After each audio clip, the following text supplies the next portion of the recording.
This is my day.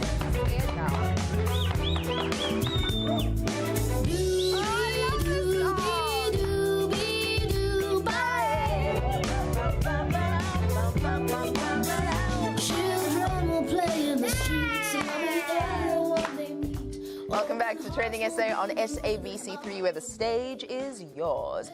All right, so what are you getting up to tomorrow, as it is Youth Day? You know how we like to commemorate on days like this, but others do like to celebrate on days like this as well, and braai lays around, or maybe visit a museum and read up about our country's history, perhaps, and catch up on all of this on social media. We'll check out all your tweets on #TsaOn3. Kuli? Now, guys, we can honestly not have a show. We cannot have a show today on the eve of June 16 Youth Day and not roll with the #Youth Day. I mean, 1976 might have been 41 years ago, but the bravery that they showed continues to inspire the youth of 2017. So as one does, we want to commemorate the day that salutes one of the comrades that were right there in the mix, dodging the tear gas, the bullets, the fire, the hatred, and he is Tsietsi Mashinini.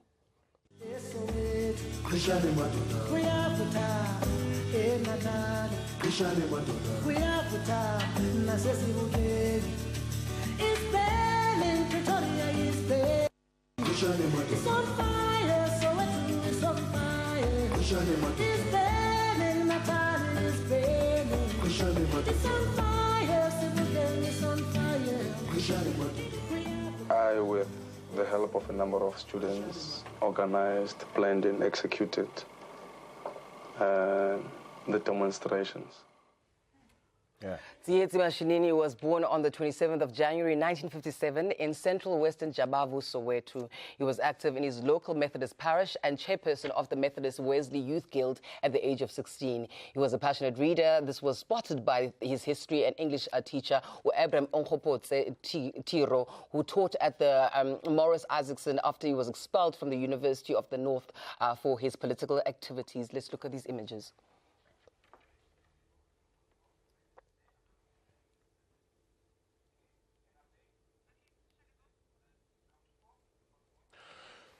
So, Tsietsi was one of the members of the South African student movement at the time. And now, here's the story of how June 16 came into being. 3 days before June 16, him and about 500 other student leaders met at Orlando Donaldson Community Hall, where they then planned how they were going to have this protest. And the idea was the protest would start at one school, and, you know, students from all the different schools would also come out, you know, and they would then go march down peacefully down their roads until they get to that particular school, and then they have this huge mass of people. That was pretty much the idea. And so it actually came to unfold. But before I do that, there's a video I want to share with you. The black student in South Africa is being fed the type of education that will domesticate him to become a better tool for the white man when he joins the working community. And this is a real thing. Because the other thing that had happened was, in that very same year, they had removed Standard 6 and Standard 7. So they had squashed up the school years so they can get people out of schools and into factories, because the economy at the time was booming. It needed more black people to go into the factories.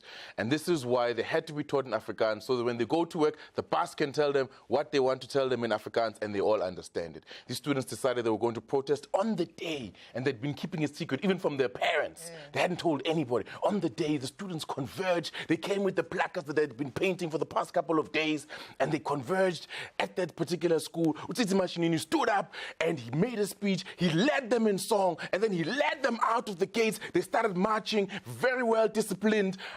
The students from the different other schools came in their numbers, and they swelled the ranks. There was this huge moving mass of people, of bodies, united.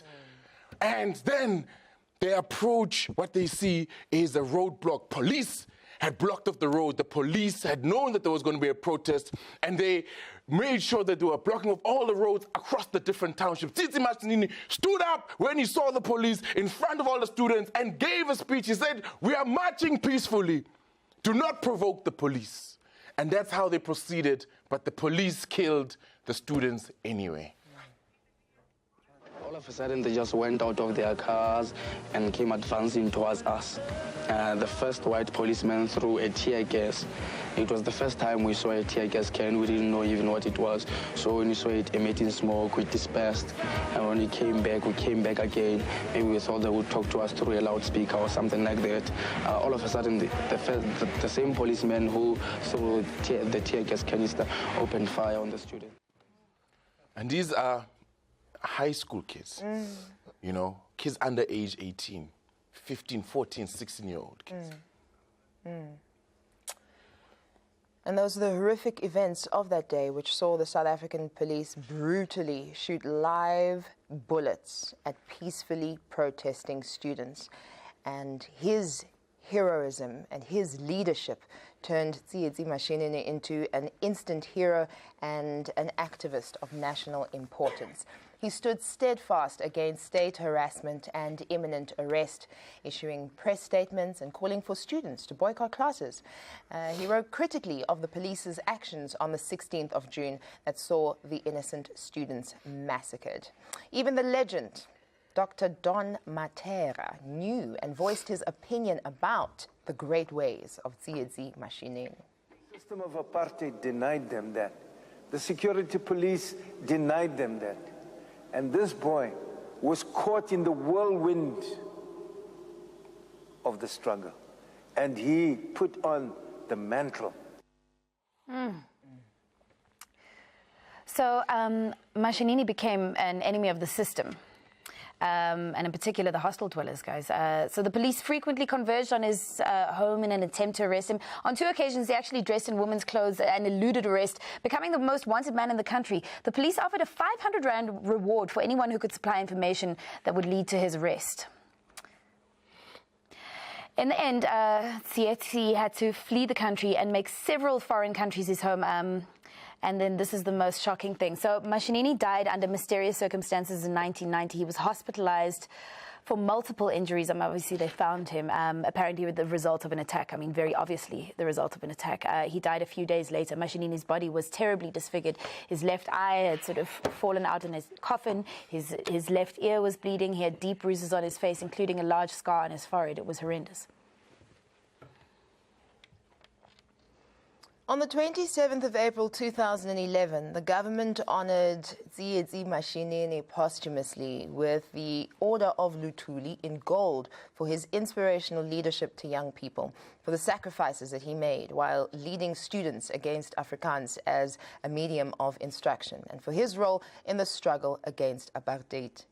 And with that said, we salute you, Tsietsi Mashinini and the entire class of 1976. I hope you recognized, absorbed, got inspired, and educated. May we never forget.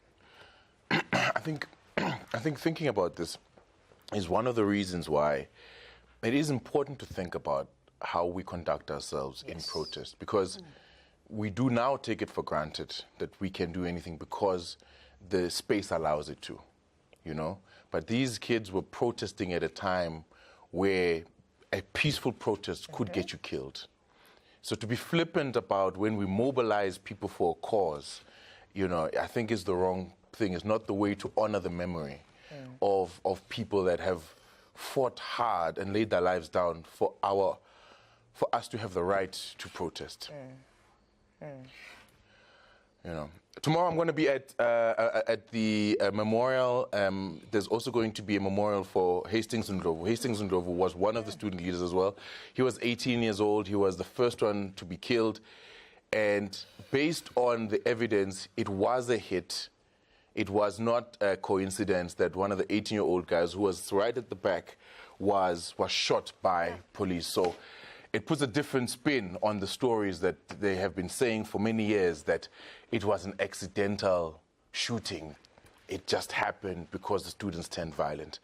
It was a planned killing. They planned to kill these kids. And this is our history as we should know it through and through. And I'm very, very, very proud that as a program, we get to share this information as well as some of the other crazy stuff we do on this show. We'll be right back in just a bit. Trending SA on 3. This is my day.